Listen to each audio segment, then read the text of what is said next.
Hello दोस्तों, मेरे channel पर आप सभी का स्वागत है। आज मैं आपको एक फ्यूज, एक इंडिकेटर, एक स्विच और 4 सॉकेट का कनेक्शन करके दिखाऊंगा।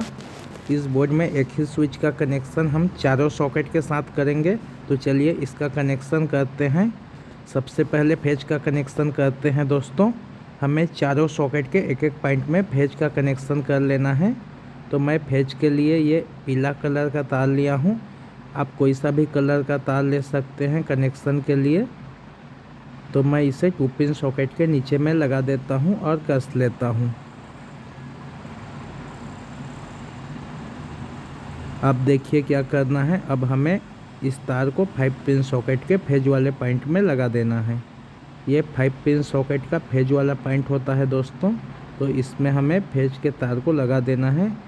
अब इसमें एक और तार लगाना है और उस तार को दूसरे वाले 2 पिन सॉकेट के नीचे में लगा देना है। तो मैं इस तार को यहाँ पर लगा लेता हूँ और कस लेता हूँ।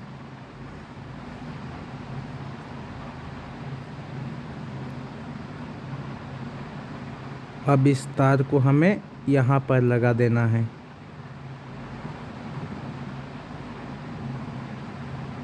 अब हमें इसमें भी एक और तार लगाना है और फिर उस तार को दूसरे वाले 5 पिन सॉकेट के फेज वाले पॉइंट में लगा देना है।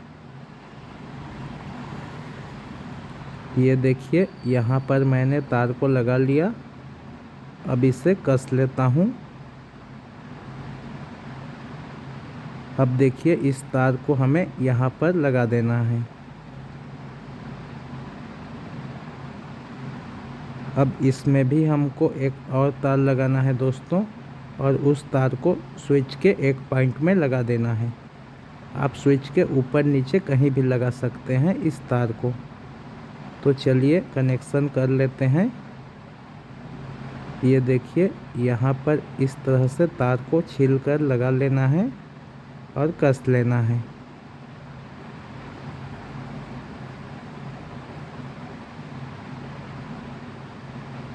अब इस तार को हमें स्विच में लगाना है। मैं इसे स्विच के ऊपर में लगा देता हूँ। आप चाहें तो इस तार को स्विच के नीचे में भी लगा सकते हैं। अब क्या करना है देखिए। अब हमें स्विच के बचे हुए पॉइंट में तार लगाना है और उस तार को इंडिकेटर के नीचे में लगा देना है।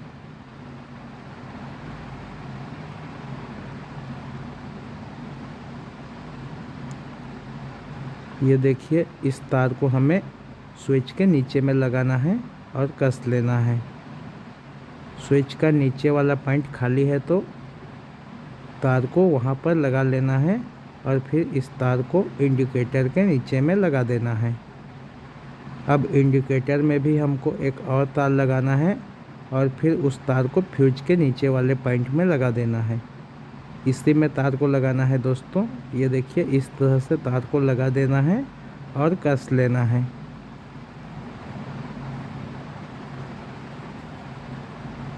अब इस तार को फ्यूज के नीचे में लगाना है।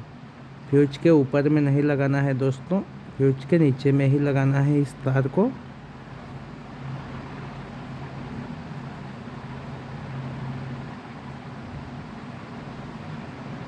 ये देखिए दोस्तों फेज का कनेक्शन हो गया।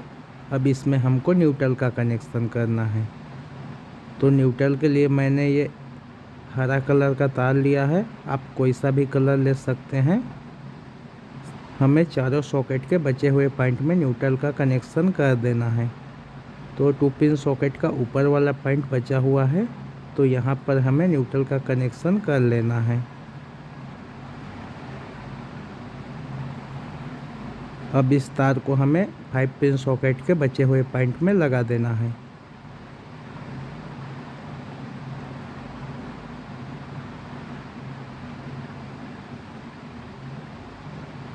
अब इसी में हमको एक और तार लगाना है और उस तार को दूसरे वाले 2 पिन सॉकेट के ऊपर में लगा देना है।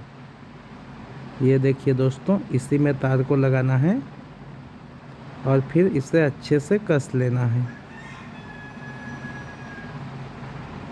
अब इस तार को हमें इस वाले 2 पिन सॉकेट के ऊपर में लगा देना है। अब इसमें भी हमको एक और तार लगाना है और उस तार को दूसरे वाले 2 पिन सॉकेट में लगा देना है।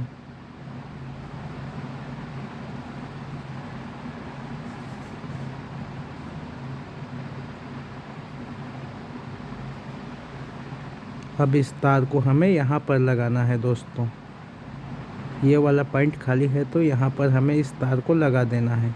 अब क्या करना है देखिए, अब हमें 5 पिन सॉकेट के न्यूट्रल वाले पॉइंट में तार लगाना है और उस तार को इंडिकेटर के बचे हुए पॉइंट में लेकर लगा देना है। तो मैं इस तार को यहाँ पर लगा देता हूँ और इसे कस लेता हूँ।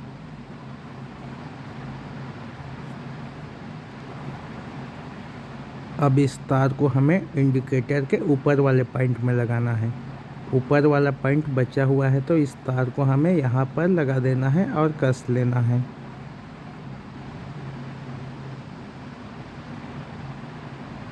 अब हमें इस बोर्ड में सप्लाई का तार लगाना है। तो सप्लाई का तार कहाँ कहाँ लगाना है देखिए। चलिए मैं आपको इसमें सप्लाई का तार लगा के दिखाता हूँ। तो मैं इस तार की मदद से सप्लाई दूंगा दोस्तों। न्यूट्रल का तार तो हमें यहाँ पर लगाना है। तो मैं यहाँ पर न्यूट्रल के तार को लगा देता हूँ और कस लेता हूँ। अब देखिए फेज का तार कहाँ लगेगा। तो फेज का तार फ्यूज के ऊपर वाले पॉइंट में लगेगा। यहाँ पर हमें फेज सप्लाई दे देना है। ये देखिए दोस्तों, हमारा एक्सटेंशन बोर्ड का वायरिंग हो गया। अब चलिए इसको इसके बॉक्स में बंद कर लेता हूँ। ये देखिए बंद कर लिया बॉक्स में मैंने। अब इसमें मैंने सप्लाई भी दे दिया। अब इस बोर्ड की टेस्टिंग करके आपको दिखाता हूँ। तो मैं इसमें बल्ब लगाकर इसकी टेस्टिंग करके आपको दिखाता हूँ।